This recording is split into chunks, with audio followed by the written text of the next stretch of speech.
Welcome to the Daily News Podcast, a podcast that discusses pertinent issues in news for the newsmakers, by the newsmakers.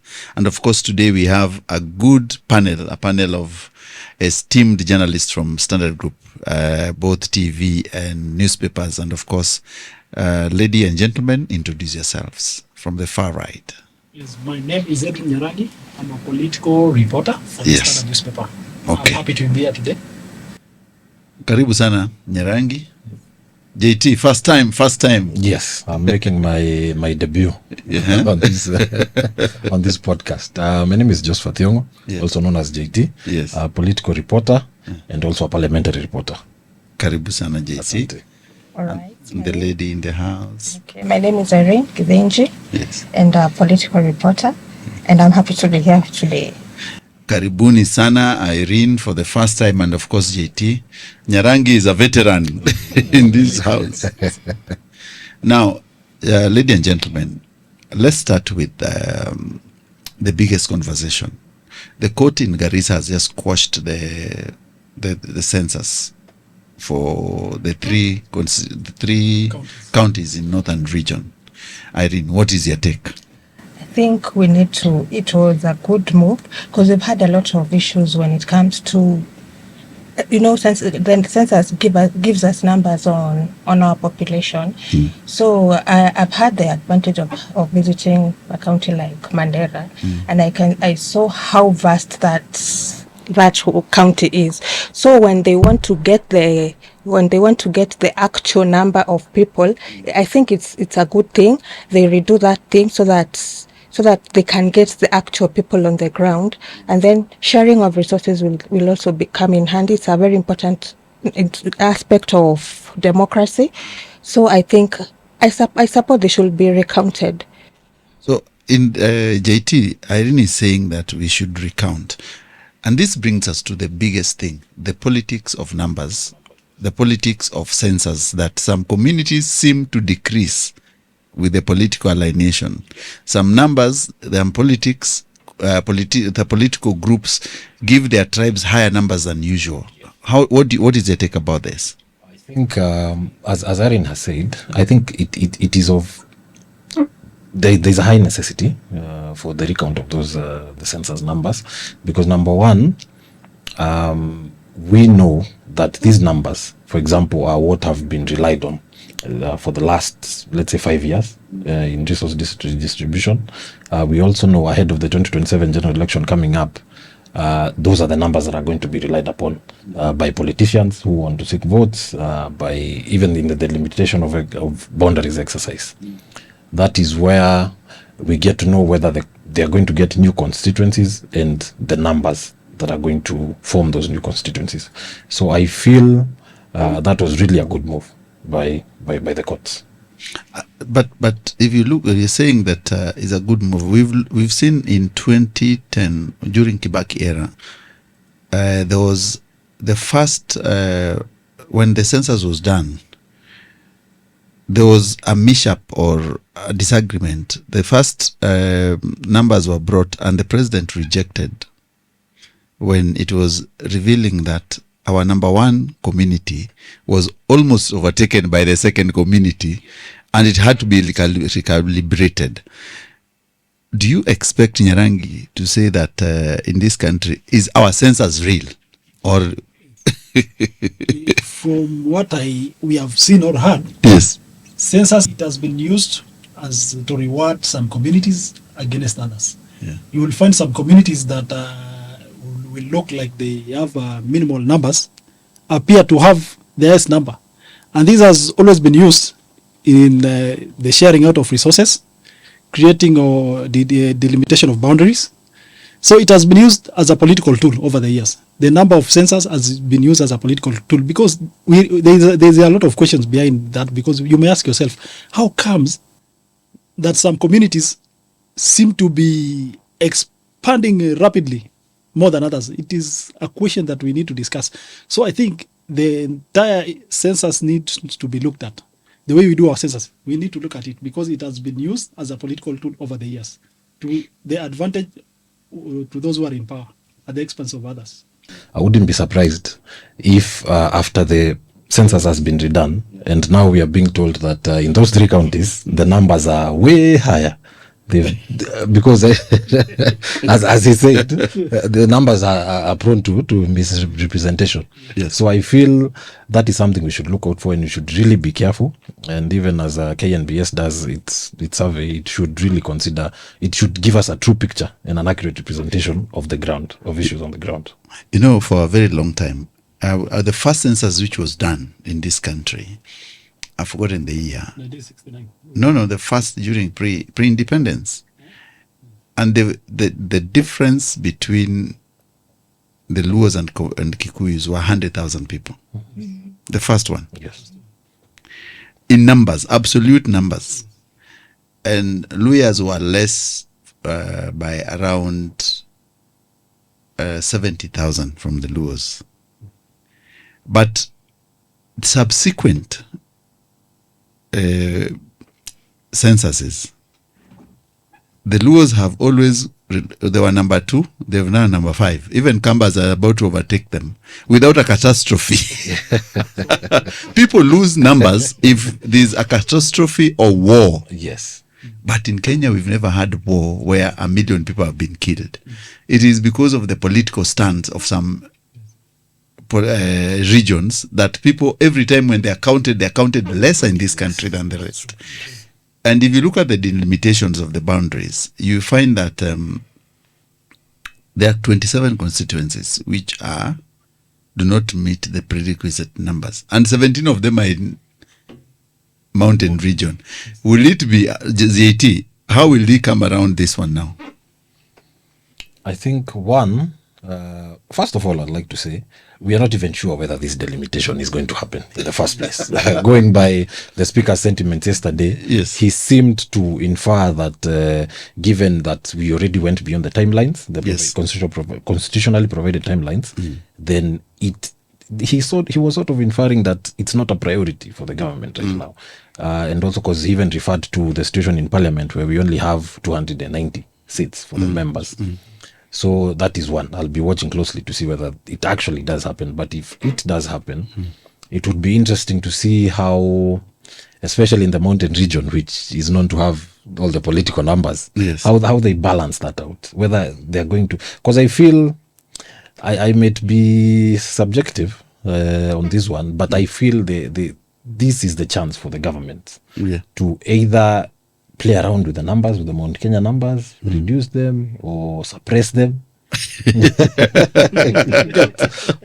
sure the political war that is going on right now, I feel like the administration, the government of the day, is really intent on really isolating and reducing the numbers and suppressing. Yes. Irene, if Mukurweini constituency goes, do you think the MP would be Of course, nobody would want to see the number in your constituency reduced. So I'm sure if for example, something is done, okay, like now, the Mukurweini, for instance, it's reduced. Yes. Of course, the MP will not agree because they know that in the end, in the long run, we'll have issues with sharing of resources. They'll be maybe different from what it was. So everybody is seeking to fight for what is you have right now, as in hold on to that. If anything, maybe division will cause smaller units, I think so. When you continue dividing the constituencies. So I'm sure everybody wants to remain with a big chunk of a constituency. Nobody want it to go just like that. So some of them are just like Mukurweini, it has less people. They were saying if they either merge with another constituency, I'm not sure whether they can or they scrap. Can agree a merge. When you say about you scrapping a constituency, yes, then what are you really saying? Because how do you explain to Kenyans, the constituents who've lived in Mukurweini, for example, yes, 50 they years. were born, they have grandkids, they have everyone. Now you're telling them The idea is Mukurweini. the idea is Mukurweini. Yes. Through and through. Yeah. Yes. So now you tell them, no, you can no longer be assisted by your MP. You have to go to such and such. Odaya, Yes. you are now part of Odaya constituency. You're now part of their constituency. Yes. So how really do you tackle that? How do you navigate that as a government? So I feel, going again by rectangular sentiments, he knows. He has a hint of what is happening. I think the plan is to delete delay Yes. the delimitation exercise as far as maybe beyond 2027. But we can wait and see what happens. And then how long will it take for the exercise to be completed? Yes. Right now, we don't even have an ABC. How long will it be? We're waiting so much. The year is running very fast. It's already end of January, and now we are looking at 2027. It's not far. Time is running out. Because constitutionally, they're supposed to have done it. I think the delimitation exercise, that is, it should be done, I think, 12 months before the next general election. Yes. And that is by this year, August, by next year, August. Yes, right? Yeah, so they have until next year, August, to have conducted that exercise, which is highly unlikely, if you ask me, because, yes, the selection panel was sworn in, but we are yet to see the panel move with speed to constitute the commissioners, which will then now conduct the delimitation exercise. And while we're at that, they also have to conduct by-elections in, I think, 11 wards and constituencies. So I think their timeline is quite squeezed.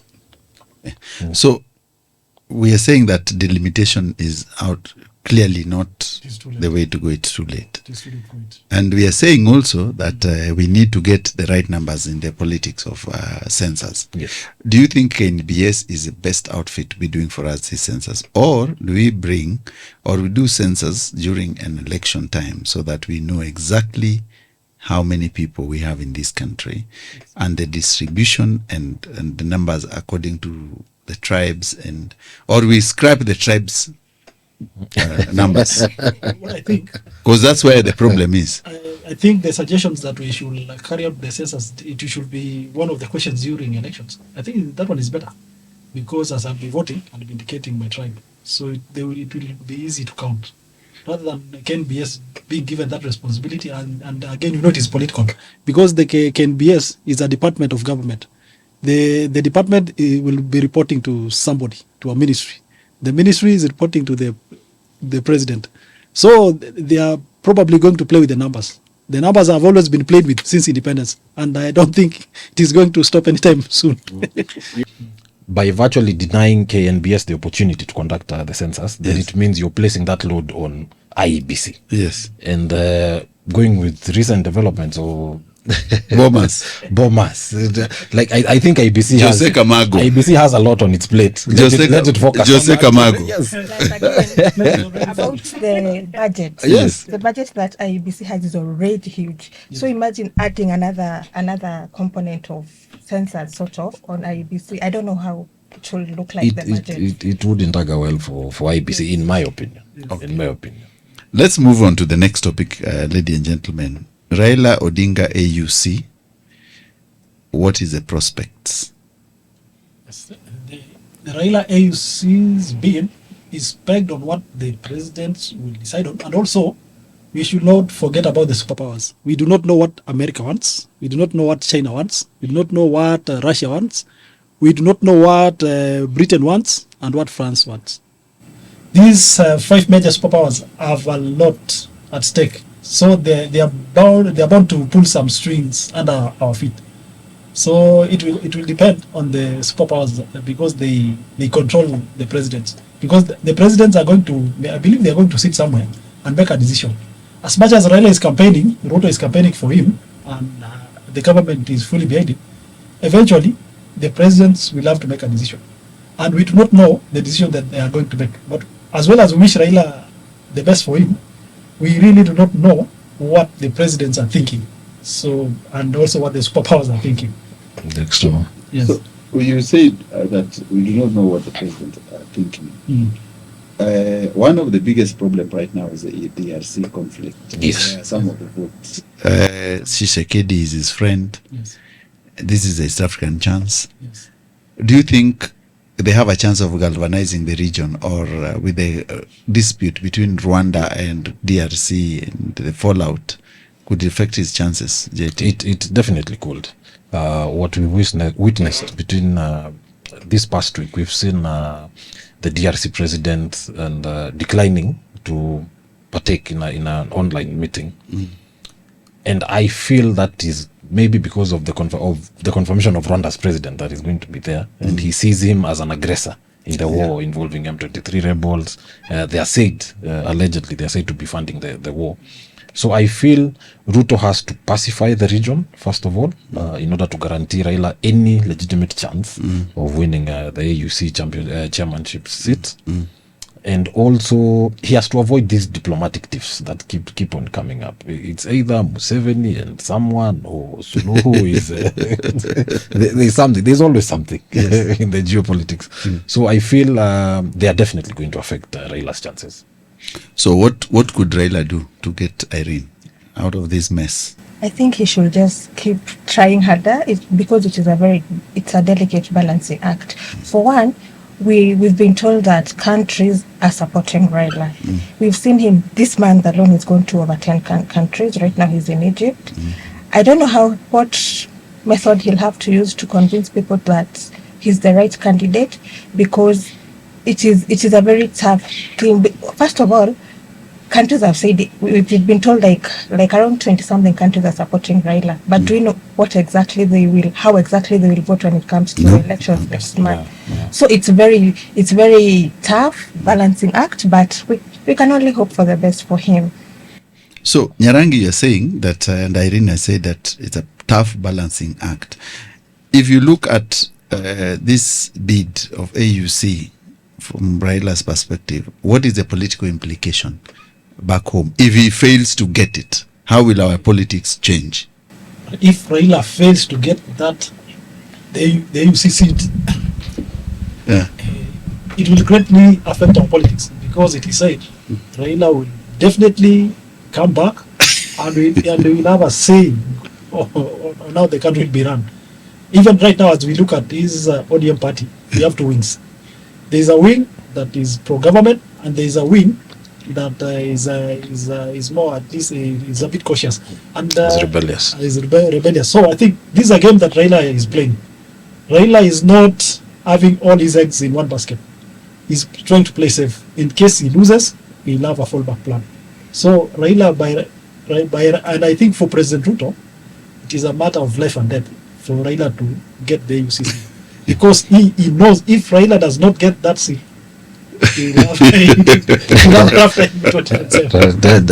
I tend to agree with Nyarangi. Yes.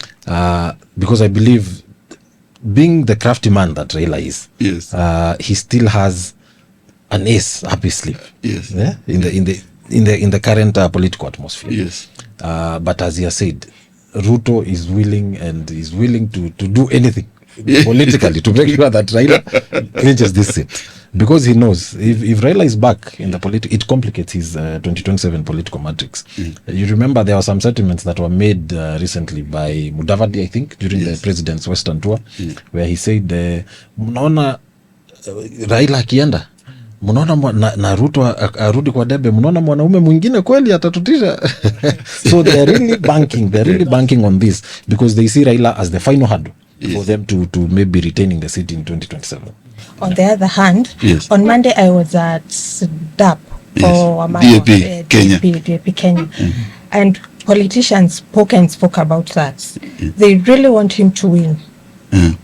Just win that position and go and let us do the politics here. We are ready for that. We are ready to form the next government. We are praying so hard for you to win.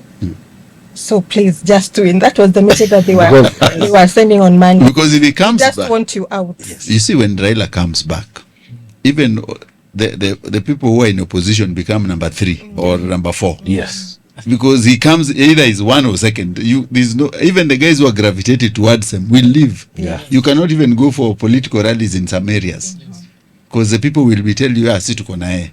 Even the guys of Western, 90% will go back. Yes. So that is their wish. That's their wish. Let's go there, let us do politics on our own way here.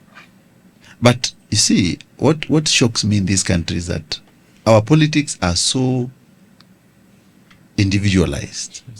Right now, the mountain people are singing Rigiji, and they are the same people who are so much against Uhuru. They are now calling Uhuru back to give them direction. How can we get out of this politics of hero worship? I'm not sure that it's that easy. It's not easy, and it might take some time. Yeah. But I feel it starts with a revolution, such as the Gen Z revolution, and it also starts with an ideological revolution where we have to put the people in power. We have to ensure that the people in power, they're not just there because of maybe of their ethnicity or where they come from. It is actually people with solid plans. People we feel your name might be YZ, but you are solid. You're a person with a good head on your shoulders, and you actually mean well for the country, which I feel is something else that has been lacking. If you look at I'd say the last 20, 30 years, politically, the caliber of leaders that are chosen are very, I'd say what?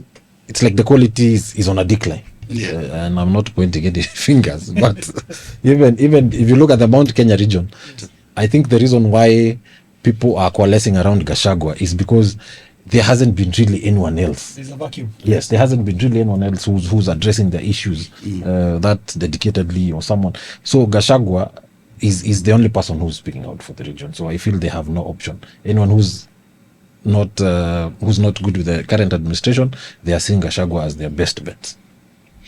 But where was this fallout of the mountain and the presidency? Because I think, is it because of Gachagua, or is it because Ruto has not fulfilled their promises? And the people of the mountain, what they are saying, they are talking of betrayal. They even say they do not even like Gachagua. They even say that it is Ruto who brought Gachagua to them.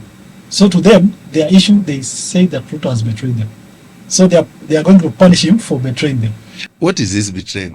I think the most they were expecting, they had very high expectations. I think they thought everything will run smoothly from. As in, we had very high expectations, like roads, the Mau roads. We've had a lot about it. Yes, it's yet to be completed. You had Gachagua saying on Monday that the president even knew the exact road, the exact market in deep village in Central. But I think there were very high expectations, and I think people want things to run very fast. This is the promise you gave, deliver right now. Whereas there is no tomorrow. So when they couldn't see that happening, they just felt like it's a betrayal. And then now you see then Gachagua comes in, the issue of Gachagua comes in. 1 minute he's there, the next thing he's in the hospital, the next thing he's out. He's out of hospital. As in, okay, guys, he was being He's out That was during the impeachment. Next thing. That hospital was a plan. It was there are some who argue that way. But let us call a spade a spade. The whole issue, the fallout in Mount Kenya is to a large extent due to Gashagua's impeachment. Yes. And in my opinion, not necessarily the impeachment, but how the impeachment was handled. Yes. That is the problem. I think it was sped up, and now people took issue with that. They were like, okay, we understand this is a process, but from where they sat, they felt you do not give the guy a fair chance. Umepiga sana. Umelima. You've gone overboard. 60 days was done in less than 2 days. Exactly. So I think that's why even Gachagua got to a point and he said, hapa inabidi ningia hospitali kidogo to try and cool down the temperatures. But whether that worked or not, well, the jury's out. But gentlemen, one of the political figures which is making a name is CS Matiang'i, former Interior CS. And Jubilee Party has said that's their candidate. The guy is very far in America, but nowadays it seems that his team is reorganizing things on the ground. What is his chances? Matiang'i's chances, first of all, he will have to start with this community, because in the Gusii community, there is a feeling that Ruto and Raila have shortchanged them. Yeah. So the community is looking for somebody to coalesce around. Yeah. So currently, Matiang'i is the one who seems as a possible candidate, a potential candidate for being coalesced around. So Matiang'i has the potential of galvanizing the Gusii votes. He might not win, but he will manage to galvanize the community's votes, and he might have a bargaining power with whoever will be the coming government or a potential candidate. But the feeling on the ground is that the community has to stand as one. They have to get all the parliamentary seats. Basically, what they are trying, they would be doing, they are trying to replicate what happened in 2002 when Nyachai managed to galvanize the community votes. And incidentally, Matiang'i was his presidential campaign manager and personal assistant. So I think that is going to be replayed in 2027. The committee is going to vote as a block. They are going to ensure that all parliamentary seats are going to one block. Yes. So, JT, Yes. does Matiang'i have traction outside the Gusii convergence? I highly doubt. I Eh? highly doubt it. He has. Let's give it to the guy. He has this national appeal, being a former cabinet secretary, but numbers-wise, especially if you're going against an incumbent president, I highly doubt. Because for me, I feel it's like now is when he's doing all the legwork. He's assembling a team. He's looking for allies. He recently joined the alliance. I forget the name of the Gachagua, Kalonzo, or they're yet to give it a name. Yes. So it is said, really, he hasn't spoken himself. So I feel his chances are very slim of actually competing against, especially President William Ruto, and winning. You see, the way you're saying that it's an alliance, you see what matters in those alliances, and I will ask Irene, he was in that DAP function. The moment people are sitting on a table and they're saying, we are coming together, it's the easiest part. When it comes to pick one person to be the presidential flag bearer, is where the That's rubber where the problem meets is. the That's where road. the rubber meets Yeah. the road. Yeah. Actually, That is where- Gachagua made a point about that. He was really stressed about that. Yes. We are here, we are Kalonzo, there is Matiang'i now, who was represented by Onyonka, there was Wamalwa, you see, and then he had met Karua over the weekend. So he said, we are many of us over here, but the only thing that is going to keep us going is when that time comes to unveil the coalition. Yes. And then we agree on a very suitable candidate. We put our interests aside. This is about forming the next government. It's not about I'm more experienced, I am better than anybody else. It's about just giving another person a chance. Actually, Mazakaro, when she was saying like, yes, she wants to be a presidential candidate on Saturday, when she was saying that she's rebranding her NAK Kenya party, she said like, yes, she wants to be the president. She wants to run as a president in 2027. But for the sake of unity of the country, we really need to sit down and discuss and consult until we get the right person. If we get the right person, we are good to go. But if we start saying, like now we've already had Jubilee has said they want Matiang'i. Yes. Yes. So if they start giving varied opinions like that, I don't know how. They'll really have to be strategic if they really want to get from the next government. But don't you think, Irene, when you're there, don't you think that some of the people in that coalition are sent there by the incumbent president? Because it happens. To sabotage the- Yeah. It happens. To political go there, tactic, yeah. it's a political tactic and a strategy that I will push Natembea there. Yes. Yeah, And you think Natembea is probably with you, but it's with the President Ruto. yeah, I remember even Kalonzo made a comment. Yes. He said, yes, we are planning on so much activities are lined up. But one thing we should not do is reveal our every move. Yes. We should be very strategic. We just communicate what is necessary until we get to that point in 2027. When we give ourselves too much, whatever our activities are about, I think that one may work against us. That is what Kalonzo said. And JT, don't you think some of these people in this coalition are there because they are hungry? They are not reaching the feeding trough which Ruto has and the goal. And some of them, if Ruto opens the door Yes. and allows them to eat a bit, Yes. some of them will decamp immediately. They might jump ship. Definitely. That is an argument I'm willing to entertain, because Yes. I am sure, given we are around 2 years, Yes.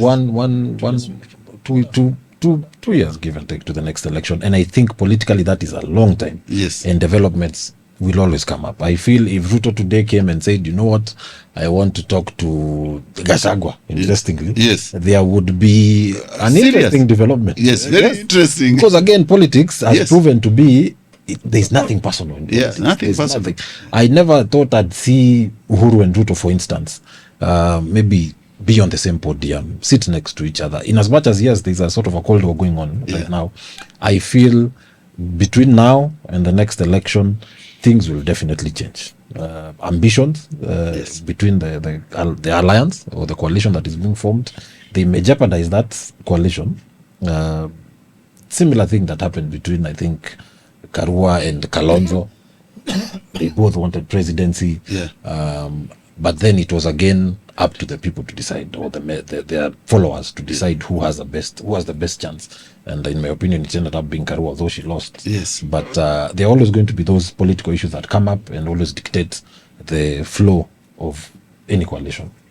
So, as we end, ladies and gentlemen, do you think that our politics, Gen Z has a say, and will they be a major factor in 2027? Okay, they are, but the first thing is, do they have IDs? That is the first thing. Do they have ideas? Do they have identity cards? That is the first IDs. thing. They do. Are they registered as voters? Some of them, are they registered even? Yes. Okay, I've seen like my niece. She turned 18 last year, so she has gone to just apply for her ID card. First of all, they were told to pay 300 bob, which is not an issue per se. But then again, you're told to move from KCB to this other place, from this other place. You cannot give. You're not given. The pay bill is not direct as we're used to. You have to go to KCB. From KCB, go to chief. Somebody will Get tired. in the middle. Somebody will easily get tired in the middle. So it's about, first of all, getting IDs, because there's that bracket that has turned 18, that will turn 18 between now and 2027. Get IDs and then register as voters. That is where we are right now. So you're saying there's a deliberate attempt by the state to make sure that Gen Zs do not do not get their I'm IDs. not saying that. On a lighter note, I'm saying they really need to up their game. Yes. If you don't have an ID, just go if you want to change the country. That is one of the and then register. Then we can take it from there. So I'm thinking, what if the government sees them as a threat and decides to slow down the issues of IDs, registration of voters? Do you think they will be disenfranchised in a way? I think so. Because they will, but then again, I feel that is why we need the reconstitution of IBC As fast as possible. as fast as possible. Yeah, because I actually remember the Senator from Makueni Manzo.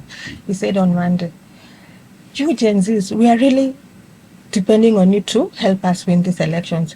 They've given us 3 weeks to get an ID card. Yes. We need 3 weeks. Can you run to where they're getting those IDs before these people change their mind? Please hurry up, get your ID, because you never know what happens after now, whether that rule will change of 3 weeks of getting your ID. That was just stop what you're doing, go get your ID, and then when the ABC is constituted, go and register. Let's move this systematically." That the Gen Z factor is very interesting because they are still leaderless. They still have not said they have not said who they want. Who they want.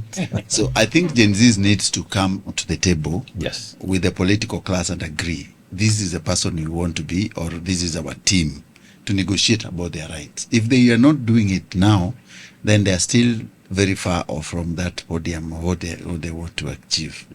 But when you're talking about the coalitions, it reminds me in ODM and ODMK. Yes. When it was Kalonzo and Raila, and the movement was so huge until one time Kalonzo and it's Dan Manzo disappeared with a certificate.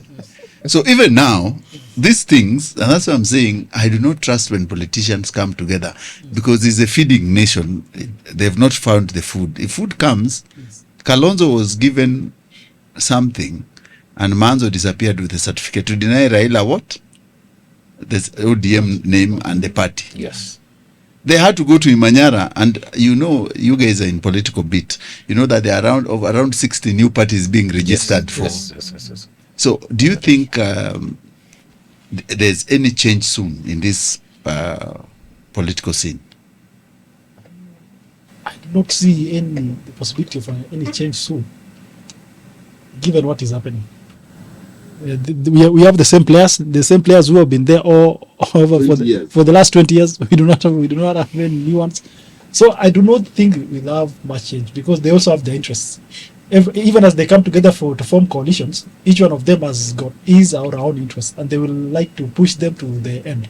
So Will Kalonzo allow Gachagua to be the presidential I candidate? do not think so. You won't. Will Gachagua first- tell the mountain? For that to happen fast, Yes. Gachagua has to get the clearance from the courts. Yes. Which is highly unlikely. But if Gachagua bet his with Kalonzo, with Kala. Well, it depends. He could. I'd say he could. Given his enmity, quote unquote, political enmity with the president, I feel like Gachagua right now is ready to back anyone who guarantees that Ruto is a one-term president. that is my take on it. But then also you asked about whether we should expect any change anytime soon.